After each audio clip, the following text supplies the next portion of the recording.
A água doce é um dos bens mais escassos da natureza. 97% da água é água salgada. Só 3% é água doce. Desses 3%, só 0,7% é acessível aos seres humanos. Quer dizer, 2030 não haverá água de qualidade para os 8 bilhões e tanto de pessoas que existirão no planeta em 2030. Wasser ist Leben. Wasser ist das Allerwichtigste. Die ganze Welt besteht zu 70% aus Wasser. Wir, die Tiere, alles zu etwa 70% aus Wasser. Eu penso que a água é um bem mais precioso que nós temos. Então, ter essa preocupação com a água é fundamental. Não há vida humana, animal e vegetal sem água. E como estamos tratando da água? Quais são os nossos comportamentos, atitudes e compromissos com a água? A água, na verdade, historicamente, ela não pertence a ninguém. Aliás, a água é o lugar onde se joga aquilo que a gente não quer. Joga um sofá velho, joga um sapato, pneu, se jogam os esgotos, os efluentes das atividades agropecuárias. Ou seja, a água, diferente da terra, na visão da terra, que tem dono, que tem propriedade, a água não tem dono, não tem propriedade. Então ninguém cuida. Para você ter cuidado com a água, você tem que entrar na parte espiritual. Então, tudo que é sagrado, a gente tem que cuidar bem, né? Não pode sujar, não pode alterar o espaço onde tem o lago, o rio. Então, a partir do momento que a água está ali, você tem que deixar no jeito que está e cuidar. Eu considero a água, seja a circulação de água doce no planeta, corresponde à circulação de sangue no nosso corpo. Não existe vida sem água. Partindo desse princípio, a água a gente tem que zelar por ela de todas as formas. Somos água, né? Temos rios correndo dentro de nós mesmos, né? E precisamos primeiro cuidar dos nossos rios internos. Se você mata a pessoa ou o ser, não adianta você metendo ela na máquina para fazer circular de novo, não vai ressuscitar. E assim a mesma coisa com a água. O próprio futuro da humanidade depende de você preservar o equilíbrio da natureza, entendeu? Isso não existe, na minha opinião. Se a gente for continuar consumindo, no meu entender, o último a ser consumido é o próprio ser humano, rapaz. Não tem lógica. Para quem está ligado nesse mundo espiritual, quem sente a natureza de verdade, sabe o que pode acontecer. Mas quem está nessas influências da convivência humana toda, às vezes só sabe o que é ele quando ele sente a dor da vida, né? Então ali ele começa a dizer, por que eu fiz isso? O clima, através dos ventos e do transporte de umidade pelos ventos, ele é interligado globalmente. Então uma coisa que acontece numa região impacta o que acontece em outra região. Poucas pessoas sabem, mas uma única árvore é capaz de colocar na atmosfera, nesse processo de evapotranspiração, mais de 1.000 litros de água por dia. A bacia amazônica é capaz de colocar na atmosfera diariamente 20 bilhões de toneladas de água. A mudança climática, ela torna mais imprevisível os períodos chuvosos e os períodos secos.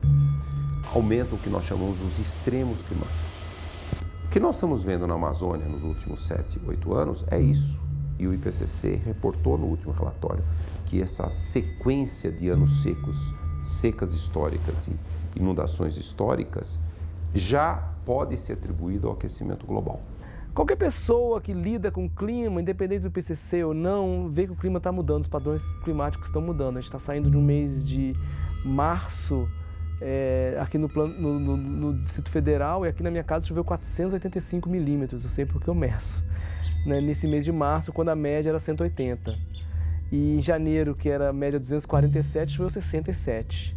Qualquer vegetação que substitua a floresta amazônica, mesmo que seja um cerrado degradado, uma savana, ela tem um comportamento durante a estação das chuvas muito similar à floresta. Ele evapora mais ou menos a mesma quantidade de água que uma floresta evapora. A grande diferença é na estação da seca. Na seca, cerrado, gramínea, pastagem, para de evaporar, porque não tem água, muita água no solo. A floresta, com as raízes profundas, acessa a água muito profunda, ela continua a evaporar. Às vezes a floresta evapora mais na estação seca, estação sem chuva, do que na estação com chuva. Então esse vapor d'água na estação seca em cima da Amazônia, com floresta, ele é transportado e vai lá para o sul do Brasil. E para o Brasil, uma grande porta de entrada desse ar úmido do Rio Guador é o Atlântico em frente de Belém. O vento alísios empurram esse ar carregado, saturado de umidade do Atlântico acima do continente, por isso nós temos uma região mais úmida, tropical, que é a floresta amazônica. Mas acontece uma recirculação da água, basicamente quando uma massa de ar sai de Belém e chega a Tabatinga, por exemplo, ela praticamente recirculou 3 vezes. Então existe essa contribuição muito grande da floresta. Então todo o país se beneficia com essa água. Se a gente imaginar substituição da floresta por pastagem, e há uma série de estudos sobre isso, mostram uma diminuição entre 10% e 30% nas chuvas da própria Amazônia, contribuindo inclusive para a chamada savanização da Amazônia. Então, nós estamos próximos às situações limites em que a humanidade vai ter que tomar uma decisão, como a Carta da Terra diz muito claro. Ou fazemos um pacto global para cuidar da Terra, cuidar uns dos outros, ou arriscar a nossa destruição e a destruição da diversidade da vida. A água é azul, é verde, a água é transparente, a água é marrom. A água tem todas as cores, água com groselha, água com batom. A água brota cristalina, a água tem um jeito que nos faz viver. Sem água não tem vitamina que te deixe forte e a vida termina por morrer.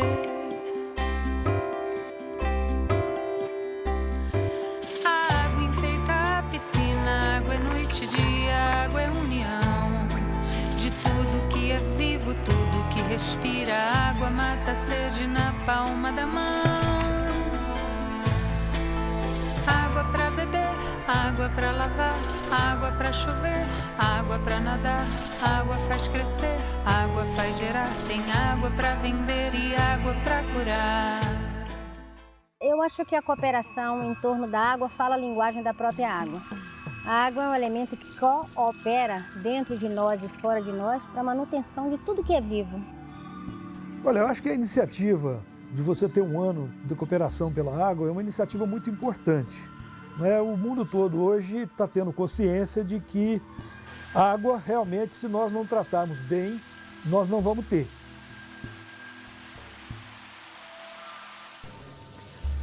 I think water and cooperation are two words that go together, because water by its very nature can't be divided. Eu acho que a cooperação pela água é um tema da maior importância, e se nós olharmos do ângulo que eu conheço mais, que é o ângulo da política internacional, é fundamental, porque a água sempre foi a base de civilizações, a Mesopotâmia, né, entre o Tigre e o Eufrates, o Egito, né, que segundo Heródoto é uma dádiva do Nilo. Chamar atenção para isso, ter uma discussão nesse sentido, vai potencializar aqueles programas, aqueles projetos, aquelas ações que são voltadas para a conservação da água na natureza. Ao tratar da cooperação internacional, eu penso que a ONU procurou expor os potenciais conflitos que existem em termos internacionais, esses conflitos não são poucos, e de que a solução desses conflitos em nível internacional pelo uso da água, ele se dá através de um processo de cooperação. Hoje, se nós olharmos algumas situações, principalmente no conflito entre Israel e Palestina, a água é o elemento subjacente e principal. Por exemplo, as nascentes do Rio do Jordão são lugares, esses lugares que têm água, sobretudo quando a água é pouca, que são de grande importância até nos conflitos políticos. Então a água foi e continuará a ser um motivo de conflito e a maneira de evitar isso é uma visão globalizante. Então são questões que exigem discussão e diplomacia e é necessário fazer assim, respeitando a soberania dos países, mas ao mesmo tempo vendo que essa soberania tem que ser exercida de maneira a não prejudicar os demais. Para garantirmos que todos tenham acesso a esse direito básico à vida que passa pela água, nós precisamos da cooperação internacional. Mas prestemos atenção que a lógica do sistema mundial econômico, a lógica dos mercados, não é a cooperação, é a competição, é a concorrência de todos com todos. Então falta um substrato ético, humanístico, para que as pessoas colaborem com as águas que possuem, para que todos possam garantir a sua vida. E é importante também mostrar que, digamos, o bom manejo da água é bom para todos. Eu acho que isso é muito mais fácil de atingir através da cooperação internacional do que do conflito. Todo rio flui em direção ao mar, mas para ele chegar no mar, ele precisa da cooperação de muitos outros rios. Então, todos unidos se transformam no um, que chega no mar. The water is beginning of life. So, if we want a better world, so we involve in water management and water conservation. You build a dam, you think you're not affecting the river downstream, you do. You privatize water in a city, you are affecting the way you exploit that water. I feel that today all big corporates and privatized company in the globe, they are making a new water market. Our supermarkets sell bottled water, and this bottled water is not actually even coming from spring water, but coming from dirty water which is purified by chemical processing. Does that maintain the same vital correlation of water as spring water? This kind of question we are ignoring at our own peril. A corrida mundial hoje é para a mercantilização da água.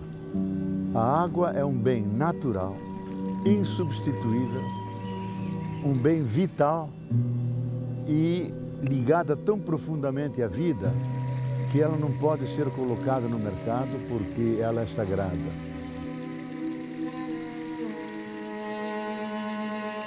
Tocar corações e mentes para que possamos definitivamente sair da ideia de que a água é uma mercadoria, de que a água é um insumo e eleger a água realmente como a compreensão profunda, ampla e plena de que a vida é filha da água. A relação mais original, assim, do povo da floresta com a água, uma relação que, na verdade, ela tem muitas dimensões, né? Ela é uma relação, assim, a água é um elemento sagrado, é uma irmã, é uma mãe. Porque hoje eu acredito que a gente é capaz de ajudar a terra. Ajudar a terra com as coisas mais simples, que é o cuidado que a gente tem que ter com aquilo que a gente usa todos os dias. Então, são atitudes, pequenas atitudes, que a gente precisa transformar o nosso hábito diário. Mas eu acredito que antes de você transformar, de você dizer assim, não vou jogar cloro no rio, ou mesmo dentro da sua máquina de lavar roupa, ou coisa assim, antes disso você precisa transformar a sua atitude interna em relação à vida. Então, quanto melhor nós tratarmos o solo, quanto melhor nós tratarmos a vegetação, mais água vai infiltrar e, consequentemente, melhor vazão nós vamos ter no período seco. As árvores, todo mundo sabe que tem um papel fundamental na preservação e no mantenimento desse ciclo hidrológico, né? Ela capta a água da atmosfera e protege também o solo. Especialmente em 29 municípios, uma região de 1.100.000 habitantes, nós temos esse trabalho que está se completando 10 anos do Cultivando Água Boa. E veja que inauguramos, o que para muitos era até algo surpreendente, a importância de cultivar a água, no sentido da água que precisa ser cuidada, precisa ser cultivada, ela precisa ser cultuada. E é nesse sentido, por exemplo, que todas as ações que desenvolvemos permeiam as iniciativas de educação ambiental formal, não formal e difusa. Concretamente, o que acontece? Em cada uma das microbacias há todo um processo de recuperação das matas ciliares. Nós completamos 1.322 quilômetros de reflorestamento nas margens desses pequenos rios para proteger as águas. Bom, o programa Cultivando Água Boa ele é um movimento. Se você quiser discutir uma sustentabilidade territorial, você não pode discutir um território sustentável a partir de um elemento desse território. Então não adianta eu ir dialogar com a sociedade falando só de mata ciliar, ou então falando só de recuperação de nascentes. Então se eu tenho catadores no território, não posso trabalhar sustentabilidade territorial sem trabalhar com o catador. Se eu tenho comunidades indígenas no território, eu não posso trabalhar um movimento de sustentabilidade sem envolver as comunidades indígenas.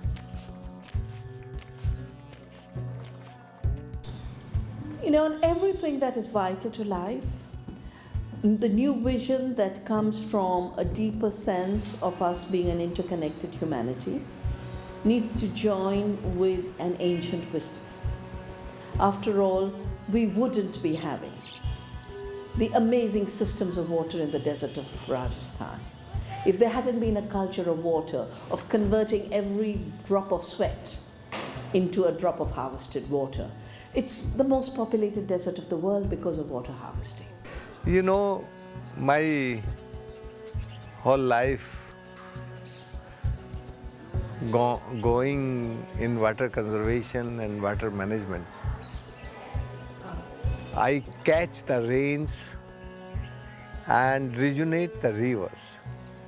In last 29 years, we rejuvenate the 7 rivers, conserve the rains and putting the underground aquifer.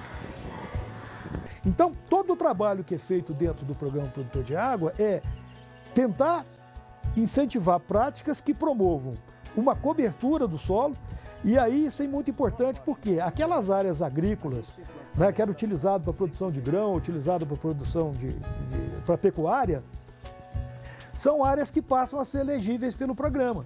Né? Porque se você fizer uma agricultura sustentável, uma pecuária sustentável, que mantenha a cobertura vegetal sobre o solo e associar a isso práticas conservacionistas, você transforma essa área de produção de grão, ou produção de leite, ou produção de carne, numa área também produtora de água. Por outro lado, a riqueza que nós temos hoje de ver um pequeno produtor que a mata ciliar foi recomposta e dizer que isso mudou a vida dele e que se ele soubesse, teria recomposto a mata ciliar há 20 anos atrás. Ali para baixo vocês vê, bastou a gente preservar, não atear fogo e não deixar atear fogo, que a própria natureza recuperou numa velocidade incrível. Então, as nossas ações têm sido desde cobertura do solo, para retenção da umidade do solo, para gerar vida no solo, aumentar a porosidade do solo e fazer com que a água infiltre. desde também bacias de captação e de infiltração. Denn wenn der Boden heißer ist, wärmer als wie der Regen, der was fällt, lehnt er das Wasser ab. Wenn er kühler ist, eine üppige Vegetation, Beschattung hat, zieht er das Wasser an und saugt es auf. É um aproveitamento de todos os espaços. Debaixo de uma sombra você põe um pé de café, uma outra planta que se adapta com sombra e você vai fazendo o manejo de forma que você consegue extrair os produtos dessas plantas. A garrafa com água, tá? Ela sujaram um pouco porque os meninos que vêm nas visitas abriram bastante. Bom, uma garrafinha com água, porque se for só um buraco ou uma garrafa vazia, o que acontece? Entra um facho de luz.